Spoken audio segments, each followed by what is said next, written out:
بانک ملی تاجیکستان از 3 دکامبر نظام نوی انتقال پول را جاری کرد و من بعد ارسال پول تنها با واسطه نظام یونیستریم و کانتاکت ممکن است. این تغییرات بسیاری ها را نگران کرده است و خصوصا خانواده های مهاجران که تا حال از دیگر نظام های بانکی استفاده می بردند دچار مشکل شدند. از مردم میپرسیم چی میگویند.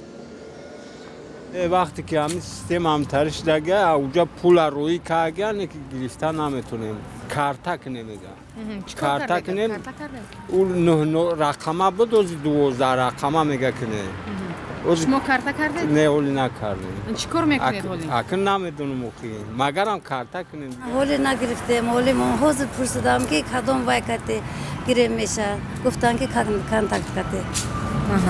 حالی با چیکار میکنید؟ نه حالی اگه من دخترم زنگ میزنم همون سیستم کانتاکت کرده میفرستند. دوباره میفرستند. دوباره میفرستند. شما برای چی همینطور شد؟ اگه نمیدونم بچه جان این کارو اگه نمیدونم برای چی خیلی شدن که همون بسیار خلق وای دوخه کم بوده همون پول رسیه کتی وای بدن اوخه. Ну проще, наверное, это будет. ба назарам пул гирифтан тариқи кортҳои бонкӣ осонтар аст. фикр намекунам ки ҳукумат бар зарари мардум ин қарорро қабул кардааст. Вряд ли бы согласились. ما رسیه روی کردن پسرچم هم جور شده این تا همون با وجودن 3 روز شد هیچ نمیتونیم که روی کنیم برنامه دیگر کردگی میشه ба фикр шумо барои чӣ барнома дигар шуд? نمیدونم намегӯям. هیچی نمیدونم ما میگه ما شما دروغ میگویم ما هم خیلی میدونیم تمام. Это я неделю бегаю. Вот в этот банк.